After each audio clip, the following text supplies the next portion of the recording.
What's up, watchers? Today for Godzilla Kong we have another history for you, and this time it is the history of the Godzilla nemesis, King Ghidorah, and what its three-headed life was like during the Showa era. So, starting with the first film, Ghidorah the Three-Headed Monster.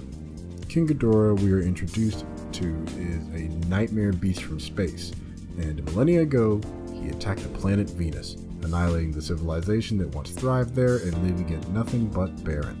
The few survivors of the slaughter escaped to Earth and over time lost their identity as they bred with the humans of the time.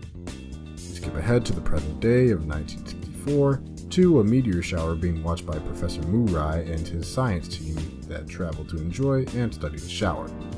One meteor crashes into the Kurobi Valley, and as they learn, not only does it glow, it turns out to be growing and producing its own magnetic field. They continue to study the meteor, and in the midst of producing a large magnetic pulse, the meteor explodes into a fireball and takes the form of King Ghidorah, returning to create a nightmare on Earth like it did for Venus so long ago.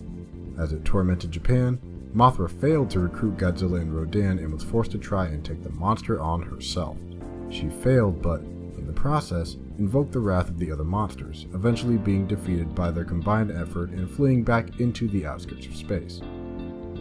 The second appearance is an Invasion of Astro Monster, where astronauts Fuji and Glenn discover the technologically advanced Zillions of Planet X. The leader of the aliens specifies they're living in constant fear of Monster Zero, aka King Ghidorah. The two astronauts were asked if Godzilla and Rodan could be borrowed in a sense to protect them from Ghidorah, like they did on Earth.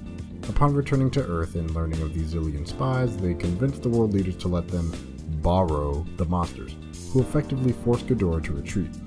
In celebration, the controller of the race gave the astronauts a gift of a tape that claimed to have the cure for cancer. In reality, it was an ultimatum by the Zillions to make Earth one of their colonies. In a shocking twist, Ghidorah was under their control the whole time, and now with Godzilla and Rodan as well, they had the weapons they needed to attack Earth when they inevitably refused. Thanks to Fuji and some other scientists, the aliens' control over the monsters was broken, and the Japanese Self-Defense Force got to work on the Zillions' secret base. All the while, Godzilla and Rodan took on the King once again, and in the end, both the monsters and humans were victorious in their efforts. The King's third appearance was in the mega crossover Destroy All Monsters, where Ghidorah was used as the final weapon against all the many other monsters at Mount Fuji ready to destroy the invading Kilax base. Although taking several aggressive blows from Anguirus, the King was barely fazed, and kept most of his attention on the remaining monsters.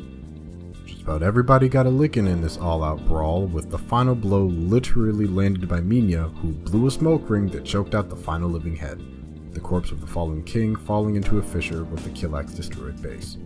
However, much like a three-headed dragon would be expected, he did not go down forever, returning in the film Godzilla vs. Gigan as one of Gigan's allies, brought into the fray by the M-Space Hunter Nebula aliens. That's quite a long name. The destructive duo was released in Tokyo, where the Godzilla Tower was, and they wreaked unstoppable havoc until the arrival of Godzilla and Anguirus. Now, the tower actually housed a laser that did damage to Godzilla aside from the hooks that Gigan had. This briefly ended up leading Anguirus as a lone warrior.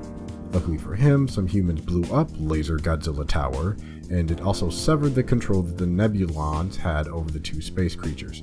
In the monster's confusion, Anguirus and Godzilla went back to battle, causing Gigan to retreat and leading a double-team offensive against Ghidorah.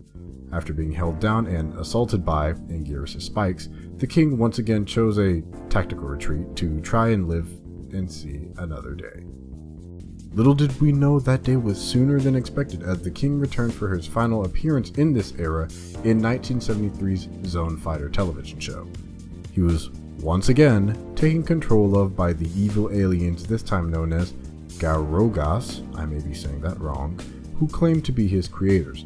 The King engaged Zone Fighter in battle and managed to not only survive, but escape with his life, which even Gigan couldn't accomplish. So, that's the Showa era story for King Ghidorah. Let me know what you think in the comments below about it, and honestly, why do you think this poor kaiju keeps getting mind controlled by evil aliens? Also, don't forget to like and subscribe to Hybrid Network. I'm Will, and I'll see you next time.